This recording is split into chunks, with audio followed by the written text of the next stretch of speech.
ये देश ऐसे हालातों में है कि अगर 2024 में इन लोगों को नहीं रोका गया, अगर 2024 में अपनी ताकत नहीं बनाई गई, तो ये देश आने वाले समय में जो लोग कहते हैं संविधान को बदल देंगे, हाँ ये संविधान को बदल सकते हैं। लोग कहते हैं कि बहन कुमारी मायावती हमारे साथ नहीं आ रही है। अरे बहन जी दूरदर्शी नेता है, बहन जी इनके लड़ते लड़ते अब नेशनल लेवल की पार्टी बनाई है। मैं आप लोगों से पूछना चाहता हूँ, इस देश में कितनी पार्टियां जो नेशनल लेवल की पार्टियां हैं? इस देश में 6 नेशनल लेवल की पार्टियां हैं। सबसे बड़ी वोटिंग के आधार पर कौन है? बीजेपी है। सेकंड नंबर की कौन? कांग्रेस है। और थर्ड नंबर की इस देश में अगर कोई सबसे बड़ी पार्टी है तो बहुजन समाज पार्टी है। बिना तब बहुजन समाज पार्टी के आप वॉलेंस फ्री या बीजेपी फ्री कैसे इंडिया कर सकते हैं? नहीं कर सकते हैं। देश में जाते हैं तो कहते हैं मैं बुद्ध के देश से आया हूं, मैं अम्बेडकर के देश से आया हूं। और यहाँ पर भारत के अंदर बुद्ध के लोगों के खिलाफ इन्होंने युद्ध छेड़ रखा है। ये समझना पड़ेगा आपको। ये एक पीढ़ी को गुलाम बनाने का जो षड्यंत्र है, ये दिन पे दिन आप लोगों के सारे अधिकारों को खत्म करते हैं। संविधान को क्यों बदलना चाहते हैं? क्योंकि संविधान आपको वोटिंग का अधिकार देता है, आपको शिक्षा का अधिकार देता है, आपको स्वतंत्रता का अधिकार देता है। पीर पर्वत सी हो गई है, पिघलनी चाहिए। पीर पर्वत सी हो गई है, पिघलनी चाहिए। अब हिमालय से कोई नई गंगा निकलनी चाहिए। हंगामा खड़ा करना हमारा मकसद नहीं है, हमारी कोशिश है कि इस देश की और समाज की सूरत बदलनी चाहिए। सम्मानित मंच, मेरे सामने बैठे हुए सभी लोग, मीडिया बंधु, सभी को मेरा नमस्कार। जय भीम, जय भारत, जय संविधान। साथियों, जैसे आज एक टॉपिक है वॉलेंस फ्री इंडिया।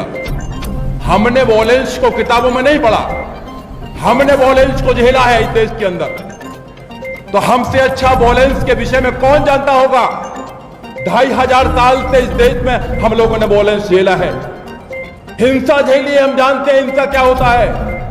और बाबा साहब डॉक्टर अम्बेडकर ने जब इस देश के अंदर संविधान लागू किया तो बाबा साहब डॉक्टर अम्बेडकर चाहते थे ये समाज कैसा बने? ये समाज न्याय पर आधारित बने, ये समाज समता पर आधारित बने, ये समाज बंधुता पर आधारित बने, ये समाज फ्रीडम पर आधारित बने। मगर कुछ चंद चालाक लोगों ने इस समाज को ऐसे नहीं बनने दिया और हिंसा की तरफ इस देश को जाने दिया। आज ये हिंसा हो रही है, आप लोगों को लग रहा है कि नई नई हिंसा है। ये नई नई हिंसा नहीं है, ये बहुत पुरानी हिंसा है। ये लोग हिंसा के मास्टर है, मास्टर। ये जानते हैं कि हम लोगों ने लोगों के वादे पूरे नहीं किए हैं। हम लोगों को जवाब क्या देंगे? इस देश को क्या जवाब देंगे हम? इसलिए हिंसा कराओ, हिंसा में लोगों को बांट दीजिए, धर्म के नाम पर बांट दीजिए, जाति के नाम पर बांट दीजिए, क्षेत्र के नाम पर बांट दीजिए। ये लोग बांटने का काम करते हैं और बांटकर हम लोगों को छोटी छोटी ताकतों में ये खत्म करने का काम करते हैं। मैं बताना चाहता हूं कि हमारे साथी मुलायम ने अभी बोला कि इन लोगों ने ज़ॉम्बी पैदा कर दिए हैं। ट्रेन के अंदर एक आदमी जब गोली मारता है एक संप्रदाय के लोगों को, तो कहना भूल गए कि जो रक्षक है वही भक्षक बना दिए हैं। जब रक्षक जिन्हों को हमारी सुरक्षा दी गई है, अगर इस देश के अंदर वही अगर सत्ता के पक्ष में खड़े हो जाएंगे तो फिर किससे उम्मीद करेंगे कि आपकी कोई हिंसा को खत्म करेगा? ये देश ऐसे हालातों में है कि अगर 2024 में इन लोगों को नहीं रोका गया, अगर 2024 में अपनी ताकत नहीं बनाई गई, तो ये देश आने वाले समय में जो लोग कहते हैं संविधान को बदल देंगे, हाँ ये संविधान को बदल सकते हैं। आपने देखा इनका एक मिनिस्टर था अनंत कुमार हेगड़े, उन्होंने कहा कि we are here to destroy this, we are here to change the constitution of India. हम यहां पर हैं भारत के संविधान को बदलने के लिए हैं। और अब तो उनके आर्थिक सलाहकार ने भी बोल दिया कि नया संविधान बनना चाहिए देश के अंदर। ये संविधान को क्यों खत्म करना चाहते हैं? ये संविधान को क्यों बदलना चाहते हैं? क्योंकि संविधान आपको वोटिंग का अधिकार देता है, आपको शिक्षा का अधिकार देता है, आपको स्वतंत्रता का अधिकार देता है, आपको न्याय का अधिकार देता है। ये इसलिए बदलना चाहते हैं। और मैं कहना चाहता हूं, एक तरफ तो एनडीए है और एक तरफ इंडिया है। एक तरफ इंडिया है तो भारत के संविधान का आर्टिकल नंबर 1 क्या कहता है? India that is Bharat. और इस देश के बहुजन तो भारत में रहते हैं। जब तक आप भारत को नहीं मिलाएंगे, जब तक भारत को सम्मान नहीं करेंगे, जब तक भारत को अपने साथ नहीं मिलाएंगे, आप नहीं कर सकते, आप वॉलेंस फ्री इंडिया नहीं कर सकते हैं। आप समझते हैं कि हमारी जो वोट है या हम लोग तो वैसे ही आ जाएंगे जैसे आप लोगों ने हमारी वोटों को हमेशा से लेने का काम किया, हमको कभी मान सम्मान देने का काम नहीं किया। हमारी पीड़ा को देखने का काम नहीं किया इस देश के अंदर। हम लोग कैसे यहां से जन्म से लेकर मृत्यु तक कैसे सहन करते हैं, किसी ने इस बात पर कभी डिबेट करने की कोशिश नहीं करी।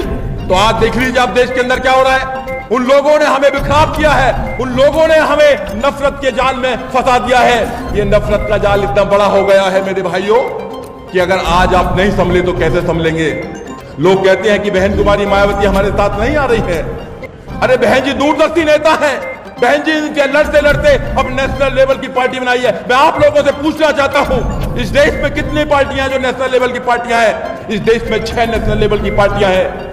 सबसे बड़ी वोटिंग के आधार पर कौन है? बीजेपी है। सेकंड नंबर की कौन? कांग्रेस है। और थर्ड नंबर की इस देश में अगर कोई सबसे बड़ी पार्टी है तो बहुजन समाज पार्टी है। बिना बहुजन समाज पार्टी के आप वॉलेंस फ्री या बीजेपी फ्री कैसे इंडिया कर सकते? नहीं कर सकते हैं आप बड़ी ताकत को इग्नोर कर रहे हैं। ये गलतफहमी है आप लोगों की। जो लोग भी यहां पर बनाना चाहते हैं, हम भाईचारा बनाना चाहते हैं, सबसे ज्यादा जो हमको है इस देश में कि वॉलेंस फ्री देश होना चाहिए। हम पीड़ित हैं इस बात के। हम संविधान के रक्षक हैं इस देश के अंदर, क्योंकि संविधान में हम सब लोगों को आजादी का अधिकार मिला है। हम जानते हैं, हम जीते हैं संविधान को, हम संविधान को मात्र पढ़ते नहीं है। इसलिए हमारा एक एक आदमी आज तैयार है इस सरकार को बदलने के लिए। हम ऐसे ही नहीं घूम रहे इस देश के अंदर। हम लोगों को बता रहे हैं कि आपके अधिकारों को, आपके बच्चों के अधिकारों को खत्म किया जा रहा है। आपको एक ऐसी नफरत की तरफ डाला जा रहा है कि आप ट्रेन में भी देखेंगे तो वॉलेंस होता है। नूह में आपने देखा, ये प्रयोग कर देखते हैं। आप आसाम की घटना ले लीजिए, आप अखलाक की घटना ले लीजिए, आप पहलुकां की घटना ले लीजिए, आप हाथरस की घटना ले लीजिए। जब हाथरस में एक दलित बेटी को तेल छिड़क कर रात को 2 बजे जला दिया जाता है और मुख्यमंत्री देखता रहता है और वहां की पुलिस वहां के लोगों का मुंह बंद कर देती है, तो फिर आप लोगों ने आवाज क्यों नहीं उठाई? क्यों नहीं उठाई देश के लोगों ने आवाज? कुछ हमारे लोगों ने आवाज उठाई। इसलिए मैं कहना चाहता हूं, हिंसा सबके लिए बुरी बात है।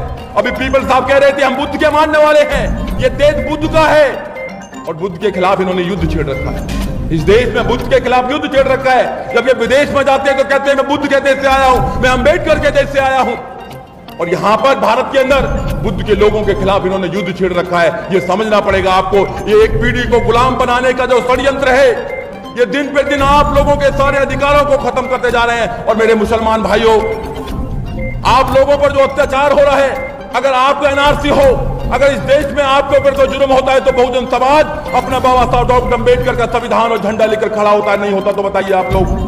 हम लोग वैचारिक रूप से एक साथ हैं, क्योंकि समस्या आपकी एक है और हमारी भी वही समस्या है, इसलिए हमारा दर्द एक है। और हम लोग आपस में नहीं समझेंगे तो कौन समझेगा इस देश के अंदर हमारी समस्या को? हमें अपनी पावर खुद बनानी है, हमें अपनी पावर खुद बनानी है। हम आज तक मांगते हैं कि हमको दे दीजिए, हमको दे दीजिए। कोई तुम्हें पावर देने वाला नहीं है, कोई तुम्हें राजा बनाने वाला नहीं है, कोई तुम्हें प्रधानमंत्री बनाने वाला नहीं है, इवन यहां तक कि कोई तुम्हें एमपी बनाने वाला नहीं है। अगर कोई बना सकता है तो तुम खुद अपने आप को बना सकते हो। खुद खड़ा होना पड़ेगा, आपको निकलना पड़ेगा घर से, बार बार समझाना पड़ेगा बाबा साहब डॉक्टर अम्बेडकर को, समझाना पड़ेगा संविधान को, समझाना पड़ेगा इन लोगों की नीतियों को जो हमारे खिलाफ है। हाय गाइज, हमारे चैनल को आप ना सब्सक्राइब, फॉलो, कमेंट और लाइक करिए। हमारे ना गांव में कोई नहीं चाहता है कि हम लोग आगे बढ़ें, और बात है और तो सब सोच रहे हैं कि हम पीछे ही जाएं, पर आप लोग दूसरे गांव के हैं तो सपोर्ट करिए प्लीज़। मैं आपसे विनती करती हूँ, पैर आपके पड़ती हूँ मैं। प्लीज़ देखिए छुटकी कितना रिक्वेस्ट कर रही है, आप लोग प्लीज़ हम लोग को फॉलो करिए, थोड़ा सा सपोर्ट करिए, बस थोड़ा सा, इतना सा सपोर्ट कर दीजिए, बस हो जाएगा। सभी लोग तो हम लोग आगे बढ़ जाएंगे।